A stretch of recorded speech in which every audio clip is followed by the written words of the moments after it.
Hi friends, நம்ம இன்றைக்கி என்ன வீடியோ பார்க்க போகிறோன்னா 6ஆம் வகுப்பு சமூக அறிவியல் அலகு 3 சிந்துவெளி நாகரிகத்தை பற்றி பார்க்க போகிறோம். இதில் உள்ள இம்பார்ட்டன்ஸ் கொஸ்டின் மட்டும்தான் நம்ம பார்க்க போகிறோம்.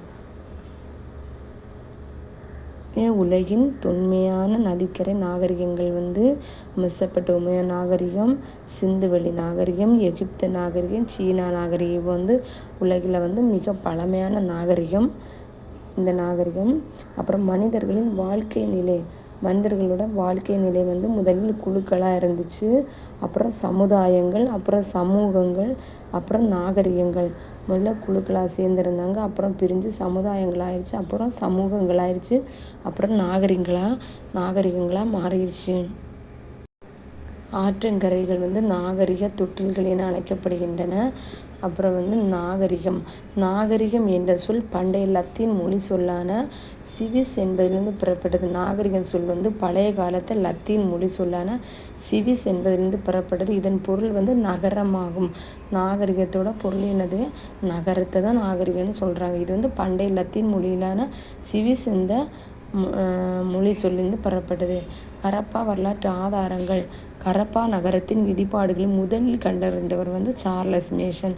அவர் ஒரு ஆங்கிலேயர். இந்திய தொல்லியல் துறை 1861ஆம் ஆண்டு அலெக்சாண்டர் கன்னிங்காம், யாருன்னா அலெக்சாண்டர் கன்னிங்காம் என நில அளவையாளர் உதவியுடன் நிறுவப்பட்டது. இது இம்பார்ட்டன்ஸ் கொஸ்டின். 1861ஆம் ஆண்டு அலெக்சாண்டர் கன்னிங்காம் என்ற நில அளவையாளர் உதவியுடன் நிறுவப்பட்டது. இதன் தலைமையகம் டெல்லியில் இருக்குது. கதிரியக்க கார்பன் வயது கணிப்பு முறை. கார்பன் கதிரியக்க ஐசோடோப்பான கார்பன்-14 பயன்படுத்தி ஒரு பொருளின் வயதை அறியும் முறை கதிரியக்க கார்பன் முறை அல்லது கார்பன்-14 முறை எனப்படுகிறது. இது இம்பார்ட்டன்ஸ் கொஸ்டின். இது இந்த எக்ஸாமுக்கு வந்திருந்தேன்னு நினைக்கிறேன். புதையுண்ட நகரத்தை கண்டுபிடிக்கும் முறை அகழ்வாராய்ச்சியாளர்கள் செங்கற்கள், கற்கள், உடைந்த பானை ஓடுகள் போன்றவற்றை ஆராய்ந்து அவை பயன்படுத்தப்பட்ட காலத்தை அறிந்து கொள்கிறார்கள். அப்புறம் வான்வெளி புகைப்படங்கள் மூலம் புதையுண்ட நகரங்கள் மற்றும் இடங்களின் மேற்பரப்பை கண்டறிந்து கொள்கிறார்கள். நிலத்தடியை ஆய்வு செய்ய காந்தப்புல வருடியை மேக்னெட்டிக் ஸ்கேனர் பயன்படுத்துகின்றனர். எஞ்சிய தொல்பொருட்கள் புதையுண்டு இருக்கின்றனவா, வேற ஏதாவது இருக்குதா இல்லையான்னு ரேடார் கருவி மூலம் அறிய முடியும். தொலை நுண்ணறிவு முறை மூலம் அறிய முடியும்னு சொல்கிறாங்க.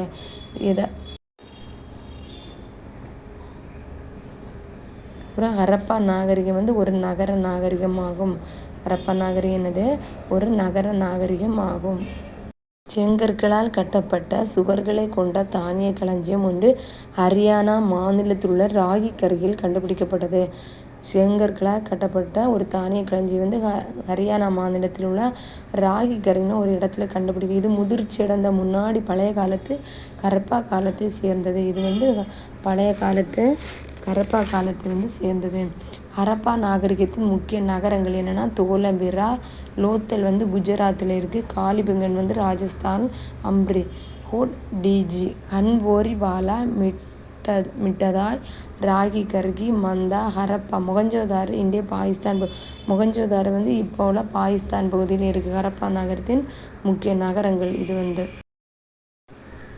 மொகஞ்சதாரோவின் சிலைகள். மொகஞ்சதாரோவில் கண்டுபிடிக்கப்பட்ட வெண்கலத்தாலான சிறிய பெண் சிலை நடன மாது என குறிப்பிடுகிறது. வெண்கலத்தாலான சிறிய பெண் சிலை என்னது? நடன மாது. இச்சிலை குறித்து சர் ஜான் மார்ஷல் என்ன சொல்கிறாருன்னா, முதலில் இந்த சிலையை நான் பார்த்த பொழுது இது வரலாற்றுக்கு முந்தைய காலத்தின் உருவாக்க முறையை சார்ந்தது என நம்புவதற்கு கடினமாக இருந்தது. இது முன்னாடி உள்ள காலத்தில் உள்ள சிலைன்னு நம்புவதற்கே ரொம்ப கஷ்டமாக இருந்தது. ஏனெனில் இதை போன்ற உருவாக்கம் பண்டைய கால மக்களுக்கு கிரேக்க காலம் வரை தெரியவில்லை. முன்னாடி உள்ள மக்களும் கிரேக்க காலம் வரை இந்த மாதிரி சிலையை ரொம்ப நுணுக்கமாக செய்கிறதுக்கு தெரியாது. இவை ஏறத்தாழ 3000 ஆண்டுகளுக்கு முற்பட்டதாக இருக்கலாம். மொகஞ்சதாரோவில் கண்டெடுக்கப்பட்ட ஆண் சிலை ஒன்றின் வடிவினை காணும் போது அந்த பகுதியின் தலைவராக இருந்தவரின் சிலையாக இருக்கலாம் என ஆய்வாளர்கள் கருதுகின்றனர். முன்னாடி இந்த தலைவராக இருந்தவர்களுக்கு சிலையாக கூட இருக்கலாம் அப்படின்னு ஆய்வாளர்கள் சொல்கிறாங்க. ஓகே, இதில் உள்ள பேலன்ஸ் கொஸ்டின் வந்து நாளைக்கு பார்ட் 2ல் பார்க்கலாம். ஓகே, உங்களுக்கு இந்த வீடியோ வந்து யூஸ்ஃபுல்லாக இருக்கும்னு நினைக்கிறேன். சப்போர்ட் பண்ணுங்கள். ஓகே, பாய்.